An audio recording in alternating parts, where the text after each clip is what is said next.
Good morning, everybody. Goeiemorgen and happy Easter to everyone. I hope you are all having a beautiful Sunday wherever you find yourselves. And thank you so much for joining us on Escape to Nature this beautiful Sunday. Currently, we are in Djuma at Gowrie Dam with the help of our wonderful Zoomies on the Djuma Dam Cam. But of course, as many of you know, my name is Lisa and I am the waterhole naturalist, keeping an eye on Okokoyo as well as Gowrie Dam, and hopefully we'll see a lot of animals today. So far we've got some impalalas, as well as some nyalas, which I'm very excited for. Oh, good morning. Thank you so much for our Zoomie showing us the parrots. Yes, good morning to you. Aren't you lovely coming out? Oh, and you can just see that perfect green coloration as soon as the sun hits them a little bit. I don't think I've actually ever been able to photograph a parrot. I should actually look in my folder and my archives of all the photographs I've taken of wild animals.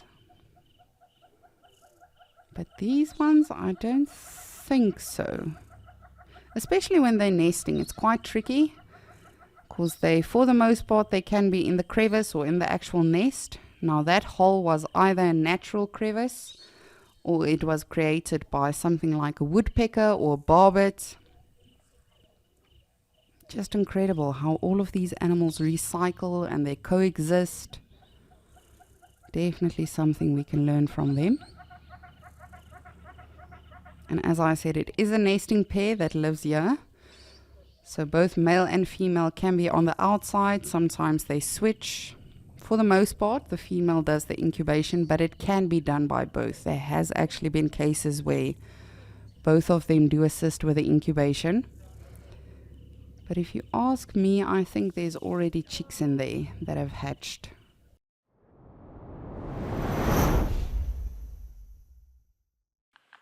This one is literally just laid down in the water. How cute is that? You don't often see dogs do that. You see hyenas do it. Look at the other two guarding it.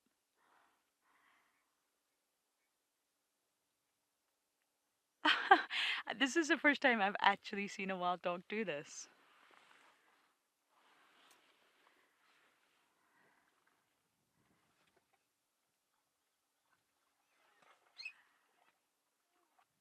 Sally, I haven't seen a wild dog go in like that for pleasure.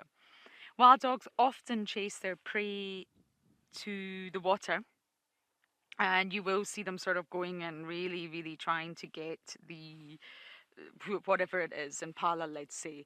But I've never seen an impala, a wild dog, sorry, just do that. Just go in and sit for relaxation purposes. So that was my first time too. Fascinating. They all just got up and came to this tiny water point that we would have never known existed. The animals will show you the way, always.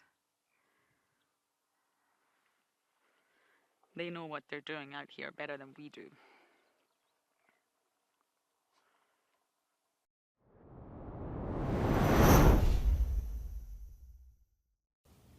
All right, so Morgan has spotted a bird. We're hoping this bird is going to stick around.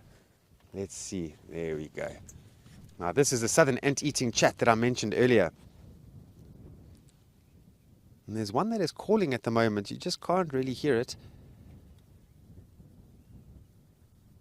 Mostly brown, but they do have a bit of white to the wings. And as soon as they take off in flight, you get to see the flash of the brown and the white, or the black and the white. And for these grass-fowl birds that generally are quite camouflaged and their coloring is a bit dull and drab, they need to have some sort of a way to display for courtship. So usually it's a beautiful song or some sort of a display when they fly, much like the ant-eating chat. And the general rule in nature is, the birds that live in the forest, they are usually quite pretty and colorful, and they don't really need a spectacular call.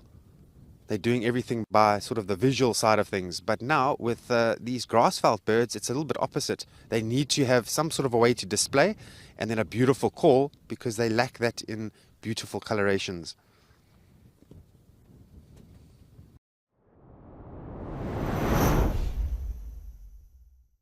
That's a jackal. How cool is that? If you look literally center screen, just a little bit to the top, you'll see a tiny thing moving off. That is in fact a black-backed jackal.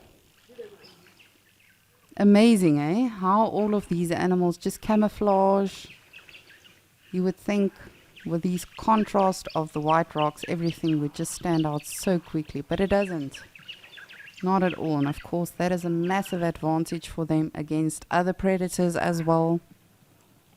I hope you have all had a wonderful day with all of us, and that you've enjoyed all of the animals and the interactions.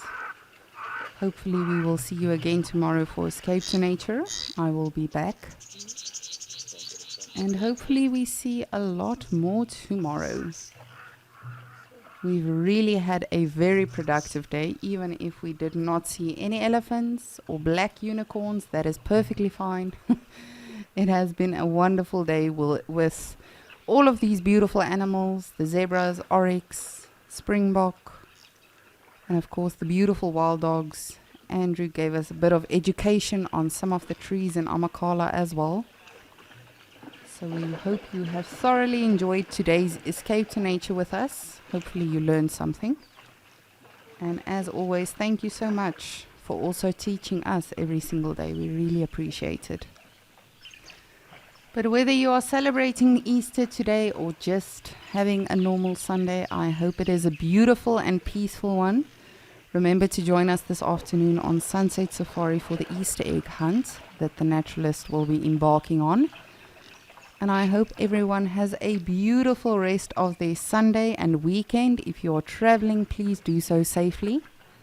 And I will see all of you beautiful people again tomorrow. But for myself, Lisa, from Lauren in Madikwe, and of course Andrew in Amakhala, thank you so much from all of us. Woo! Did you see that springbok? Woo, very excited. But we'll see you again tomorrow. Have a beautiful Sunday. Happy Easter if you are celebrating. And we definitely hope you have a lot of fun with us this afternoon on Sunset Safari. Goodbye everyone. Thank you so much for today.